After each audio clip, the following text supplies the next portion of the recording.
Baik, studi kasus yang akan kita bahas pada hari ini ada dua, gitu ya. Nah, mungkin sebagai pelengkap dari contoh yang sudah Anda buat juga, gitu, yang sudah dikirim ke GCR ya. Yang pertama adalah tentang perancangan sistem e-learning berbasis social entrepreneurship. Ya. Ini studi kasusnya adalah perancangan pada platform akademiindustriawan.com yang sudah Anda lihat, yang sekarang masih dalam tahap development, gitu ya.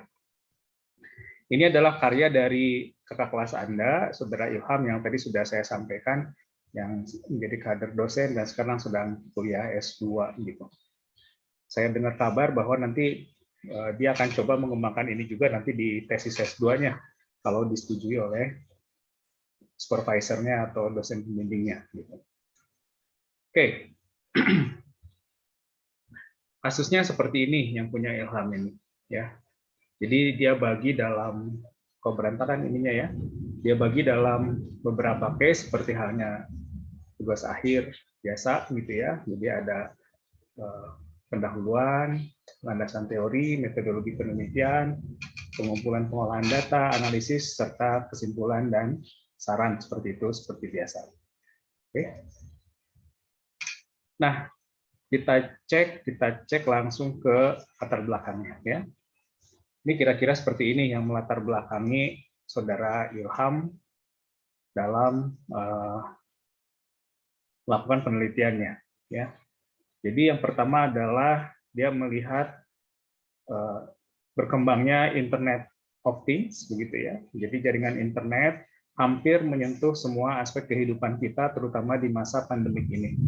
Dia mengumpulkan satu data pengguna jaringan internet itu untuk di Indonesia sampai sekitar 175,4 juta pengguna gitu ya. Padahal penduduk kita kan 250 juta.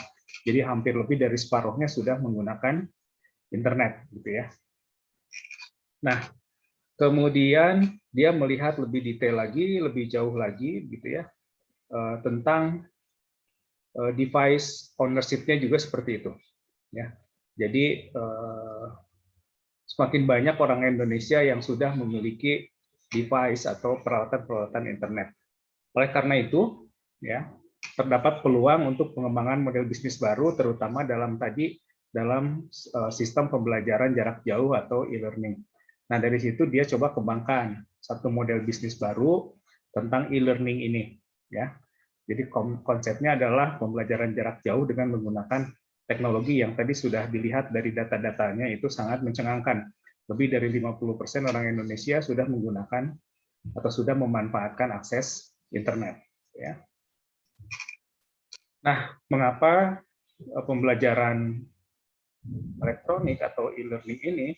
Karena Saudara Ilham sudah mengumpulkan data bahwa dari hasil penelitian e-learningindustry.com, ya, negara Indonesia ini ada di urutan ke-8 untuk tingkat pertumbuhan adopsi e-learning. Ini sengaja contohnya saya ambil yang dari tugas akhir begitu ya, supaya Anda punya bayangan nanti kalau ingin buat tugas akhir dengan metode ini tahapannya seperti apa. Ya. Oke, kemudian tingkat pertumbuhannya sampai 25% dalam setiap tahunnya. Dia cek juga di Google Trend tahun 2020. Jadi menurut data yang diterbitkan oleh operator jaringan Telkomsel mencatat bahwa jaringan tertentu ya mencatat terdapat kenaikan penggunaan platform e-learning terutama karena masa pandemi ini. Ya.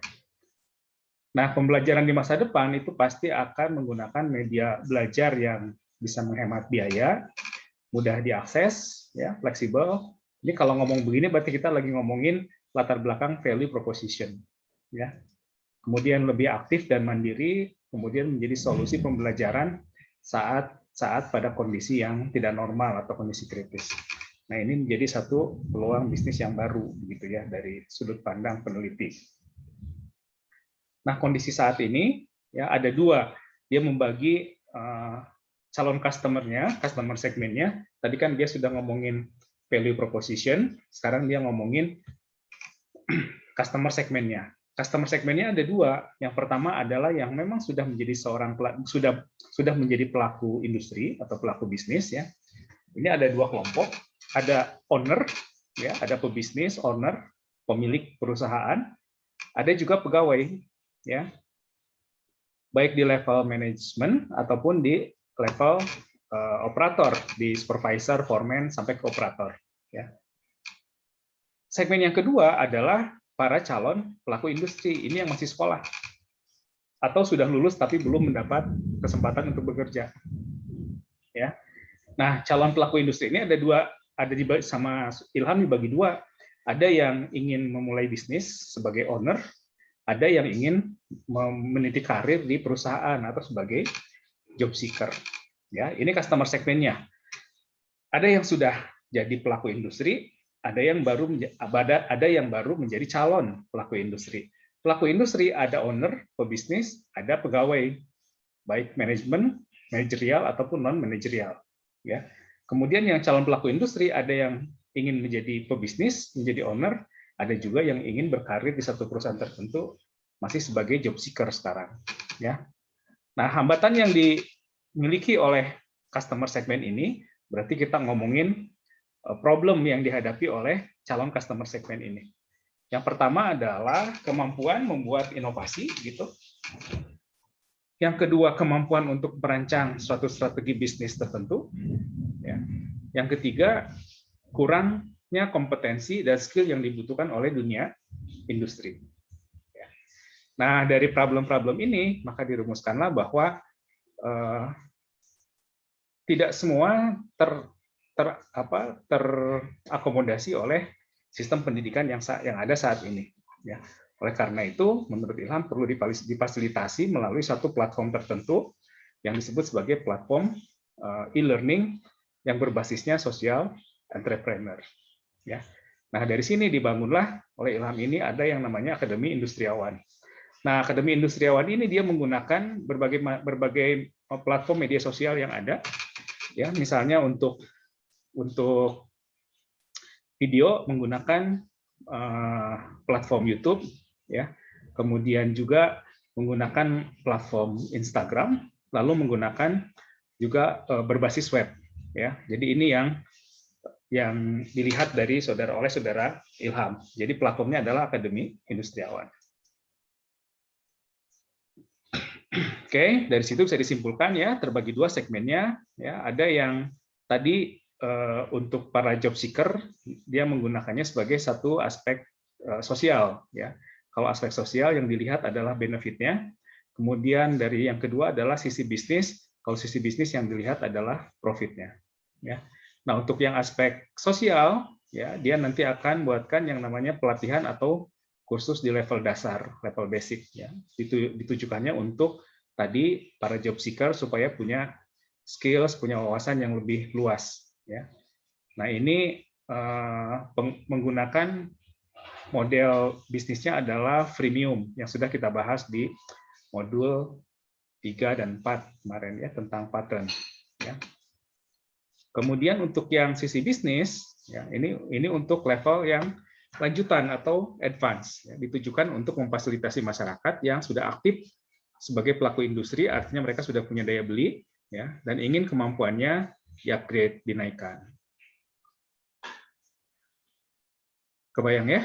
Jadi kita sudah bahas tentang value proposition, kita sudah bahas tentang customer segment, kita sudah lihat apa problem-problem yang dimiliki oleh para customer, dan kita sudah tunjukkan bagaimana solusi yang kita tawarkan. Ya. Ini rumusan penelitian, tujuan, manfaat, seperti biasa Anda sudah bisa paham dari penjelasan tadi, tinggal kita tuliskan, gitu ya.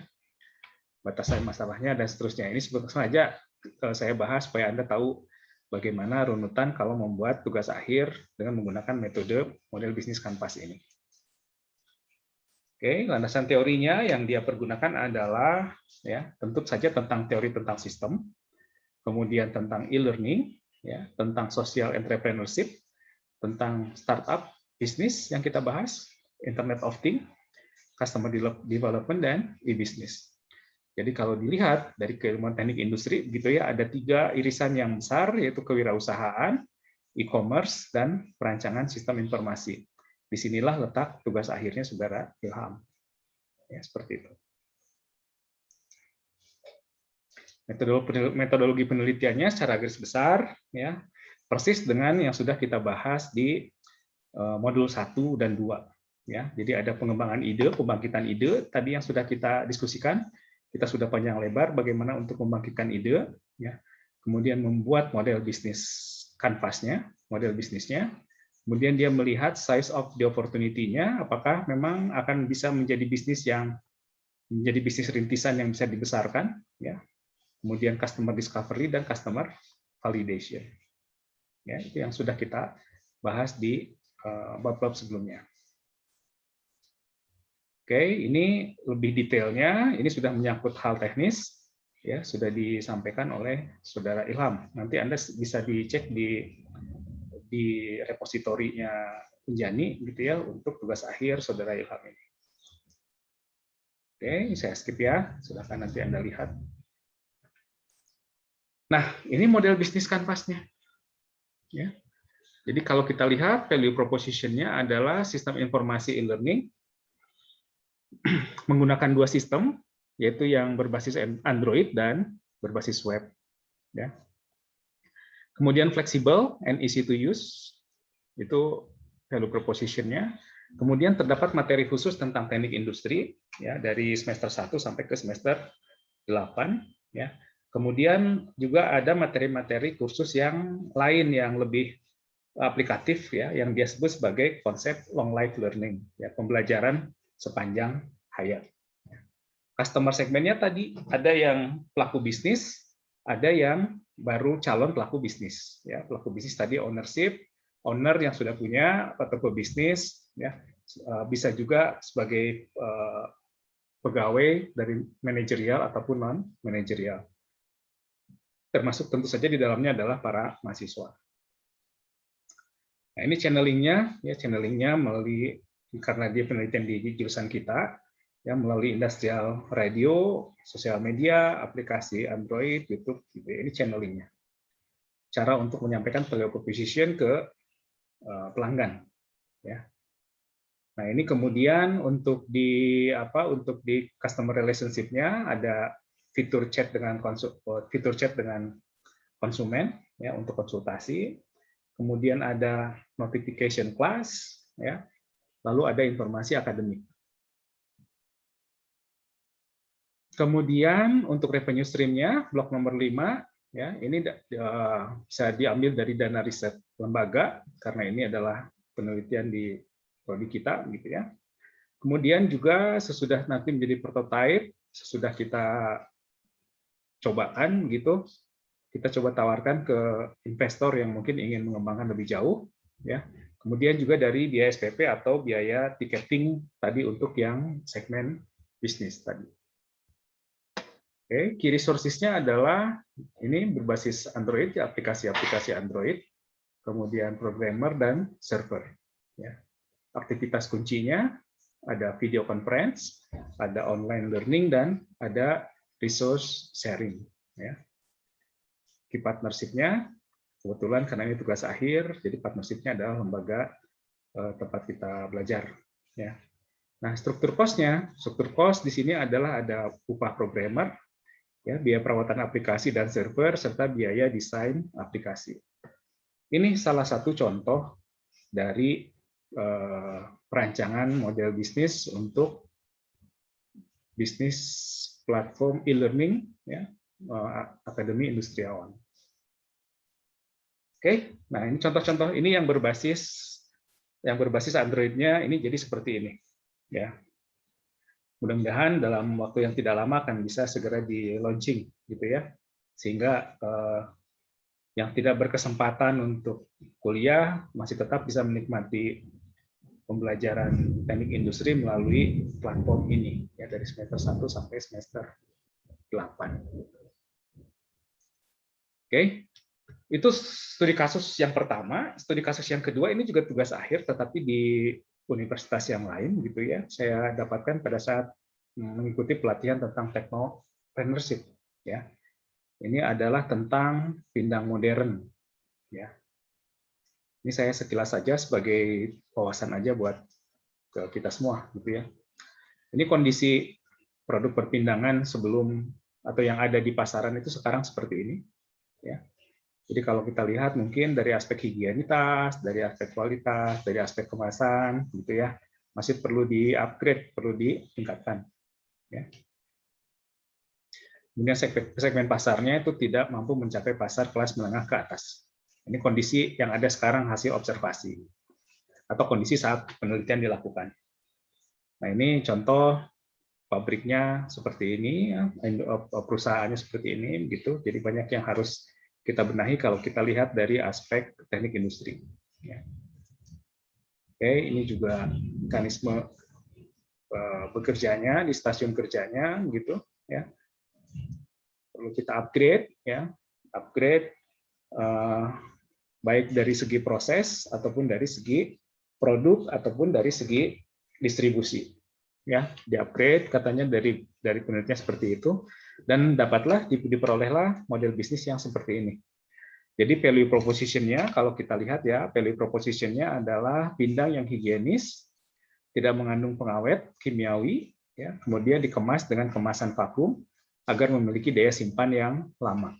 Ini hasil dari tadi diobservasi di kondisi real seperti apa, kemudian dia lakukan upgrading dari sisi proses, ketemulah value proposition-nya adalah pindang yang lebih higienis, tidak mengandung pengawet kimiawi, kemudian dikemas dengan kemasan vakum sehingga memiliki daya tahan yang lebih lama. Customer segmennya siapa? Ya, konsumen berkembang ya. Kalau tadi dari menengah ke bawah, dia kembangkan untuk menjadi menengah ke atas ya, yang menyukai ikan olahan. Channelingnya melalui pasar swalayan, retail modern, dan booth keliling. Ya. Ini belum pakai online di sini. Mungkin sekarang sudah bisa juga ditambahkan dengan pakai penjualan online. Ya. Kemudian customer relationship-nya seperti ini.